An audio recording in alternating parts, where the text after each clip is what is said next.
Corona की सूरत हाल एक बार फिर कुछ बिगड़ती हुई दिखाई दे रही है। गुज़िश्ता 24 घंटे में 95 अफराद अपनी जानों से जा चुके हैं। पॉजिटिव केसेस की तादाद हज़ारों में आ रही है। वैक्सीनेशन का सिलसिला बहुत तेज़ी के साथ पिछले कुछ हफ्तों में चला है, लेकिन इसके बावजूद भी ये मुकम्मल तौर पर जो इसकी शरह है वो नीचे नहीं आ पा रही है। सिंध में भी लॉकडाउन लगा, पूरे मुल्क में स्मार्ट लॉकडाउन भी लगा, लेकिन उसके बावजूद भी इस पर मुकम्मल काबू पाने में इस वक्त वफाकी और सूबाई हुकूमतें किसी हद तक नाकाम रही हैं। इसमें कुछ मौक़ों पर ऐसा भी देखने में आता है, जब कोई कौमी त्यौहार होता है, जब ईद या बकरा ईद के त्यौहार आते हैं या कोई भी मजहबी त्यौहार आता है, तो उसमें फिर थोड़ा सा हुकूमतें नरमी का मुजाहरा करती हैं और वहाँ पर मवेशी मंडी जाने की भी इजाज़त दी जाती है। 14 अगस्त के प्रोग्राम्स भी हम होते हुए मुख्तलिफ़ जगहों पर देखते हैं।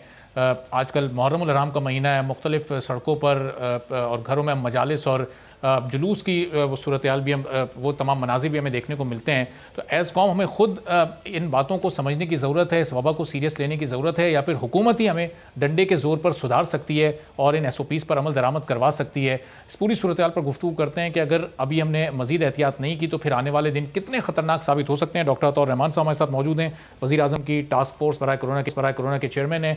डॉक्टर साहब बहुत शुक्रिया प्रोग्राम के लिए, आपने वक्त निकाला। ये जब भी हम देखते हैं ईद आती है, बकरा ईद आती है, या कोई और 14 अगस्त या कोई और इस तरह का त्यौहार आता है, तो फिर ये कोरोना ज़ोर पकड़ने लगता है, क्योंकि लोग मिलना मिलाना शुरू कर देते हैं, तकारीब होती हैं, महफिल होती हैं, तो फिर वो जो लॉकडाउन के जो फ़वाइद हमने हासिल किए होते हैं वो हम अपने हाथ से ही गवा देते हैं। ये सूरत हाल इसी तरह चलती रहेगी डॉक्टर साहब? ये जो है, ये जो वायरस इस वक्त इस शक्ल में हमारे सामने है, ये सबसे ख़तरनाक शक्ल है और ये बहुत तेज़ी से फैलता है। ये पुराने जो चाइनीज़ वायरस था या अल्फा या दूसरे जो वायरस आते रहे हैं उनसे कहीं ज़्यादा ख़तरनाक है और तेज़ी से फैलाव है इसका। यही वजह है कि इस वक्त सारी दुनिया में अब ये छा गया है और 90% या 95% या 99% अब पाया जा रहा है बरतानिया में, अमेरिका में, यूरोप में।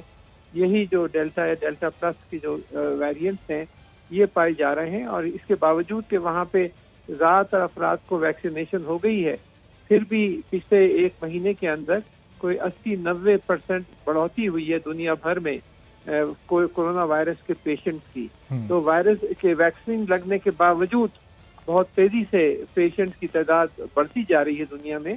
तो बड़ी खौफनाक और परेशान कुन सूरत हाल है पूरी दुनिया के लिए और पाकिस्तान के लिए ख़ास तौर पे, क्योंकि हम जो है बहुत अभी तक तो अल्हम्दुलिल्लाह बहुत अच्छे तरीके से हम निपटते रहे हैं, लेकिन जैसे आपने सही फरमाया कि ये जो सिलसिला है, जहाँ भी हम ज़रा सा रिलैक्स करेंगे, और ख़ास तौर पे मजहबी त्यौहार वगैरह जो आते हैं जिसमें लोग ज़रा रिलैक्स हो जाते हैं, तो उसकी वजह से फिर ये बहुत तेज़ी से ये फैलता है और फिर सिचुएशन को दोबारा फिर लॉकडाउन करके आपको कंट्रोल करना पड़ता है। तो ये जो है ये आँख बिचौली जारी रहेगी जब तक कि ये दुनिया भर में ये सप्रेस नहीं हो जाता, ये कम नहीं हो जाता।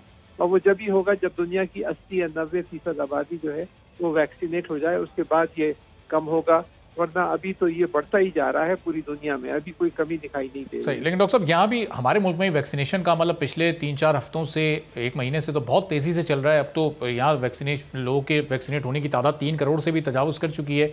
लेकिन ये अब हमने इसको पार्ट ऑफ लाइफ तो समझ लिया है, लेकिन पार्ट ऑफ लाइफ समझ के हम इसको बहुत ही नॉर्मल ले रहे हैं। SOPs पर फॉलो करना हमने बहुत हद तक ख़त्म कर दिया है। जो शख्स वैक्सीनेट करवा लेता है ख़ुद को, वो SOPs पर अमल करना छोड़ देता है कि अब तो मैंने वैक्सीनेशन करवा लिया, मैं महफूज हो गया हूँ। पार्ट ऑफ लाइफ हमें इसको समझ के ज़्यादा सीरियस लेने की ज़रूरत है, ना कि हम इसको बहुत लाइट लें। फरमाया कि हमें अव्वल तो ये कि 3 करोड़ 3.5 करोड़ वैक्सीनेट नहीं हुए हैं, सिर्फ 1-1.5 करोड़ वैक्सीनेट हुए हैं ऐसे लोग जिनको दोनों डोजेस मिली हैं। 3-3.5 करोड़ NCOC असद उमर साहब ने जब वो फिगर्स किए थे, ट्वीट भी किया था उन्होंने, उसमें उन्होंने 3 करोड़ से ज्यादा का फिगर दिया था।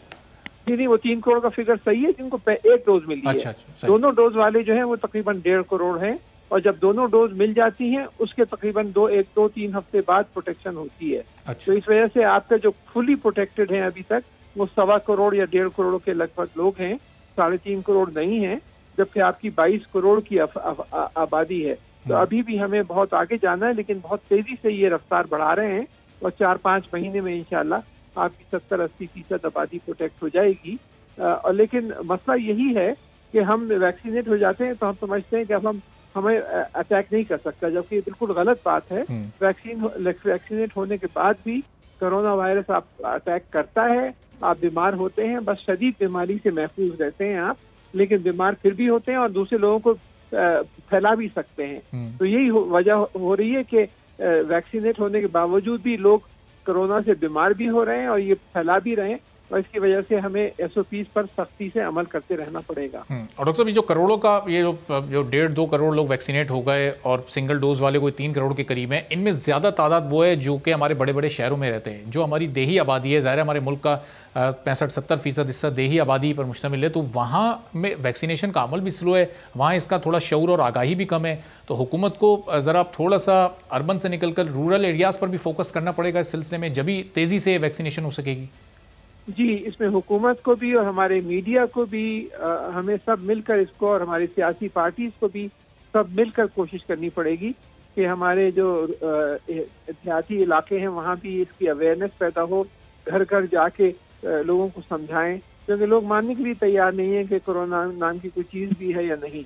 तो इस वजह से हम सबको मिलकर इसके लिए जस्तजू करनी है कि हम लोगों को समझाएं और ये वैक्सीनेट कराएं, और जल्द से जल्द ये 4-5 महीने के अंदर हम अपनी जो टारगेट है कम से कम 14-15 करोड़ अफराद को हम वैक्सीनेट करने में कामयाब हो जाएं, ताकि कम से कम यहाँ पे पाकिस्तान में काफ़ी हद तक प्रोटेक्शन हो जाए। लेकिन फिर भी जैसे मैंने अर्ज किया कि वैक्सीनेट होने के बावजूद भी ये दुनिया भर में क्योंकि बढ़ रहा है और नई नई शक्लों में सामने आ रहा है, तो ये जो है ये सिलसिला जारी रहेगा चंद साल तक, और ये इसके लिए हमें SOPs को अगले साल, 2 साल, 3 साल तक तो सख्ती से फॉलो करना पड़ेगा। सही, लेकिन डॉक्टर साहब ये हमारी आवाम के जहनों से इसका एक खौफ जो पिछले साल तक एक तारी था वो क्यों निकल चुका है? आज भी जब पिछले 24 घंटे में 95 लोग अपनी जान से गए, एक सीरियस फिगर है, लेकिन इसके बावजूद भी लोग SOPs पर सीरियसली नहीं अमल कर रहे। लोगों के जहनों से एक कोरोना का खौफ निकल कर क्या लोग इसको कोई मामूली बुखार, कोई मामूली फ्लू समझने लगे हैं, जो बिल्कुल SOPs पर अमल करना लोगों ने छोड़ दिया है?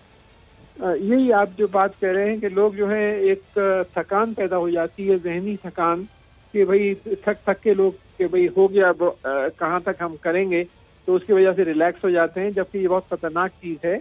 हमें बिल्कुल इसके एहतियात करनी चाहिए, ख़ास तौर पे कमरों के अंदर जो लोग जब जमा होते हैं तो एक आदमी भी आ जाए और थोड़ा सा खांस ले या सांस भी ले ले, तो ये 1000 से 1200 गुना ज़्यादा इसका वायरल लोड है। इसका जो डेल्टा या डेल्टा प्लस वायरस जो इस वक्त फैल रहा है उस चाइनीज वायरस के मुकाबले में, तो इसकी वजह से ये बहुत आसानी से हमला भी करता है, बहुत आसानी से आपके जिस्म के दिफाई निज़ाम को धोखा भी देता है, और फिर जब तक पता चलता है इंसान को वो बीमार है, जब तक काफ़ी डैमेज अंदर हो चुकी होती है, तो बहुत ही खतरनाक है। डॉक्टर साहब, अगर मुख्तसरन जो अभी इस वक्त जो वैक्सीन सारी वो चल रही हैं, जो भी ब्रांड्स हैं उनके, ये इस डेल्टा और डेल्टा प्लस वायरस के लिए भी अफादियत रखती हैं, या फिर इनके लिए, इनका मुकाबला करने के लिए हमें कोई नई वैक्सीन की तरफ जाना होगा, उस पर रिसर्च चल रही है?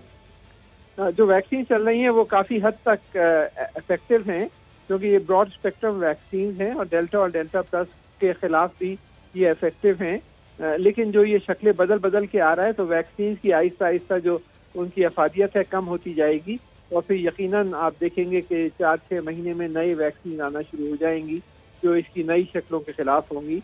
लेकिन वैक्सीन की डेवलपमेंट हमेशा साल 1.5 साल पीछे रहेगी, क्योंकि ये तो हर 2 हफ्ते बाद अपनी नई शक्ल में सामने आ रहा है, और जो सबसे खतरनाक शक्ल होती है वो फिर छा जाती है, और दूसरी जो अशकाल होती हैं उनको दब जाती हैं वो। तो यही वजह है कि जो जैसे जैसे ये प्रोग्रेस हो रहा है तो ये ज़्यादा ही खतरनाक सूरत अख्तियार करता जा रहा है। सब्सक्राइब करें और बेल दबाएं ताकि कोई खबर रह न जाए।